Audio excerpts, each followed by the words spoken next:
Lebanon അതിർത്തിയിൽ നിലനിൽക്കുന്ന സംഘർഷം അതീവ അപകടകരമായ ഒരു ഘട്ടത്തിലേക്ക് നീങ്ങുകയാണെന്നതിന്റെ വ്യക്തമായ സൂചന നൽകിക്കൊണ്ട് ഹിസ്ബുള്ളയുടെ ഡ്രോൺ ആക്രമണങ്ങൾ രൂക്ഷമാകുന്നു. ഇസ്രയേൽ പ്രതിരോധ മന്ത്രാലയത്തിന് കീഴിൽ ജോലി ചെയ്തിരുന്ന ആമർ ഹുജ്റാത്ത് എന്ന 44 വയസ്സുകാരനായ സിവിൽ കോൺട്രാക്ടർ കൊല്ലപ്പെട്ട സംഭവം മേഖലയിലെ സംഘർഷത്തിന് പുതിയൊരു മാനം നൽകിയിരിക്കുകയാണ്. തെക്കൻ ലെബനനിലെ ബിൻഡ് ജബൈലിന് സമീപമുള്ള ഐതാറൂൺ മേഖലയിൽ വെച്ചാണ് ഹിസ്ബുള്ളിയുടെ ഡ്രോൺ ഇദ്ദേഹത്തെ നേരിട്ട് ലക്ഷ്യം വെച്ചത്.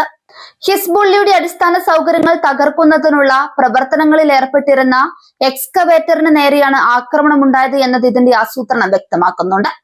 ഈ ദാരുണമായ സംഭവത്തിൽ അമർ ഹുജ്റാത്തിനൊപ്പം ജോലി ചെയ്തിരുന്ന അദ്ദേഹത്തിന്റെ 19 വയസ്സുകാരനായ മകനും പരിക്കേറ്റു എന്നത് ഭീകരതയുടെ ആഴം വർദ്ധിപ്പിക്കുന്നുണ്ട്. സ്ഫോടനത്തിൽ പരിക്കേറ്റ മകൻ ഇപ്പോൾ സഫേദലി ആശുപത്രിയിൽ ചികിത്സയിലാണ്. പിതാവും മകനും ഒരുമിച്ച് ജോലി ചെയ്തിരുന്ന തൊഴിലിടം ഒരു യുദ്ധക്കളമായി മാറിയത് ഈ സംഘർഷത്തിന്റെ ഇരകളാകുന്ന സാധാരണക്കാരുടെ അവസ്ഥയിലേക്കാണ് വിരൽ ചൂണ്ടുന്നത്.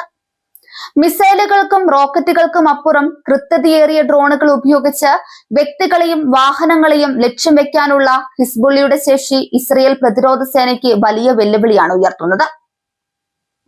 സാധാരണഗതിയിൽ യുദ്ധമേഖലയിൽ കൊല്ലപ്പെടുന്ന സൈനികർക്ക് ലഭിക്കുന്ന ഔദ്യോഗിക പദവികളോ ബഹുമതികളോ ഇത്തരം സിവിലിയൻ കോൺട്രാക്ടർമാർക്ക് ലഭിക്കാറില്ല എന്നതാണ് ഈ ദുരന്തത്തിലെ മറ്റൊരു കൈപ്പേറിയ യാഥാർത്ഥ്യം. സജീവമായ സംഘർഷ മേഖലകളിൽ സൈന്യത്തോടൊപ്പം തോളോട് തോൾ ചേർന്ന് അപകടകരമായ ജോലികൾ ചെയ്യുമ്പോഴും അവർ കൊല്ലപ്പെട്ടാൽ വീരമൃത്യു വരിച്ച സൈനികരായി കണക്കാക്കപ്പെടില്ല. ഈ നയപരമായ വിവേചനം കൊല്ലപ്പെട്ടവരുടെ കുടുംബങ്ങളെ സംബന്ധിച്ചിടത്തോളം വലിയൊരു മാനസികാഘാതമാണ് ഉണ്ടാക്കുന്നത്.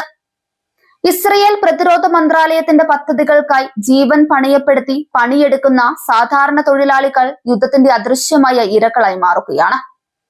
ഹിസ്ബുള്ളിയുടെ ഡ്രോൺ ആക്രമണങ്ങൾ ഇസ്രയേലിന്റെ വടക്കൻ അതിർത്തിയിലെ സുരക്ഷാ കവചങ്ങളെ തുളച്ചു കയറുകയാണ്.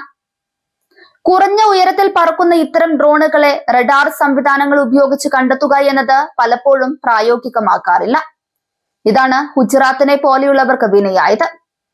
ഇസ്രയേൽ തിരിച്ചടികൾ ശക്തമാക്കുമ്പോഴും ഡ്രോണുകൾ ഉപയോഗിച്ചുള്ള ഹിസ്ബുള്ളിയുടെ ഈ ഒളിപ്പോര് ഇസ്രയേൽ സൈനിക നേതൃത്വത്തെ ചിന്തിപ്പിക്കുന്നുണ്ട്.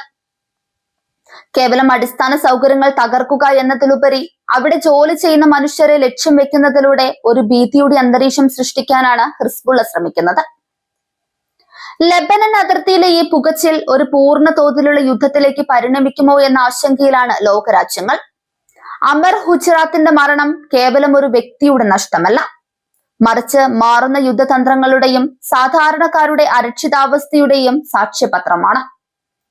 അതിർത്തിയിൽ ഓരോ ദിവസവും ആക്രമണങ്ങൾ കടുക്കുമ്പോൾ സമാധാന ചർച്ചകൾക്കുള്ള സാധ്യതകൾ മങ്ങുകയും പകരം പ്രതികാര നടപടികൾക്കുള്ള വാതിലുകൾ തുറക്കപ്പെടുകയും ചെയ്യുന്നു.